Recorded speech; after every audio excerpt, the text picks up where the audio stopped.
Assalamualaikum warahmatullahi wabarakatuh.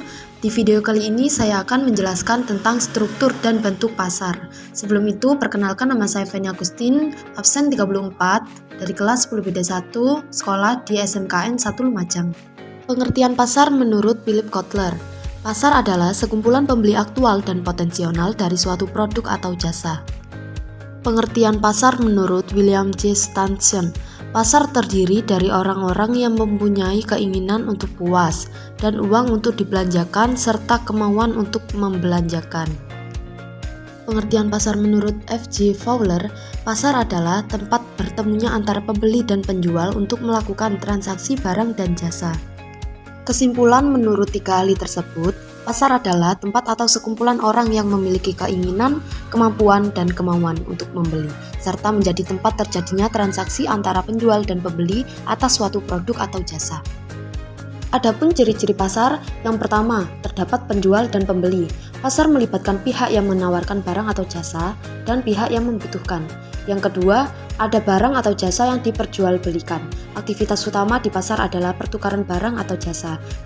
Yang ketiga, terjadi transaksi. Ada proses tawar-menawar atau kesepakatan harga antara penjual dan pembeli. Yang keempat, ada alat tukar uang. Uang digunakan sebagai alat tukar dalam proses jual-beli. Yang kelima, permintaan dan penawaran bertemu. Pasar menjadi tempat pertemuan antara permintaan dari pembeli dan penawaran dari penjual. Yang keenam, terorganisir atau tidak terorganisir. Pasar bisa berlangsung secara formal seperti pasar tradisional atau modern, atau informal seperti pasar online atau kaki lima. Peranan pasar, yang pertama, sebagai tempat bertemunya penjual dan pembeli, misalnya menjadi sarana untuk melakukan transaksi jual beli barang atau jasa. Yang kedua, menentukan harga. Misalnya, pasar membantu menentukan harga barang berdasarkan permintaan dan penawaran. Yang ketiga, mendistribusikan barang, misalnya membantu menyalurkan barang dari produsen ke konsumen. Yang keempat, mendorong produksi. Misalnya, kegiatan di pasar mendorong produsen untuk memproduksi sesuai kebutuhan konsumen. Yang kelima, membuka lapangan kerja. Misalnya, kegiatan pasar menciptakan pekerjaan bagi pedagang, buruh, jasa, transportasi, dan lain-lain.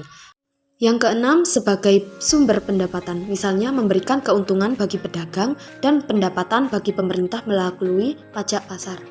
Klasifikasi pasar, yang pertama berdasarkan wujud, ada pasar konkret dan pasar abstrak. Pasar konkret adalah pasar nyata, ada tempat fisik. Contohnya, pasar tradisional, pasar swalayan, pasar malam. Pasar abstrak adalah tidak ada tempat tetap, hanya transaksi. Contohnya, pasar saham, pasar online, dan pasar valuta asing. Yang kedua, berdasarkan jenis barang, ada pasar barang konsumsi dan pasar barang produksi.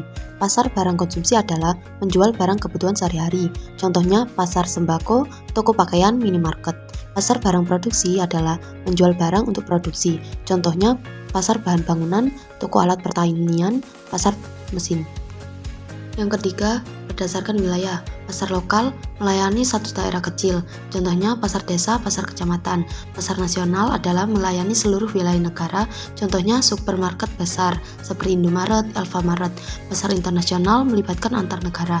Contohnya ekspor impor barang antar negara. Yang keempat, berdasarkan waktu kegiatannya. Pasar harian buka setiap hari, contohnya pasar pagi, pasar tradisional. Pasar mingguan, buka seminggu sekali, contohnya pasar Kliwon, pasar Ahad. Pasar temporer, buka waktu tertentu saja, contohnya pasar Ramadan, pasar tahun baru. Pasar permanen selalu buka setiap hari dan jangka panjang, contohnya mall atau toko modern. Yang kelima, berdasarkan struktur pasar atau persaingan.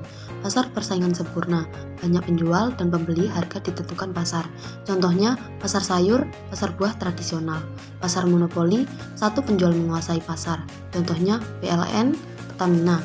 Pasar oligopoli, beberapa perusahaan besar menguasai pasar. Contohnya, industri rokok, industri mobil. Pasar persaingan monopolistik, banyak penjual dengan produk mirip tapi beda merek. Contohnya, pasar mie instan, sabun, minuman ringan. Sekian penjelasan dari saya. Terima kasih. Wassalamualaikum warahmatullahi wabarakatuh.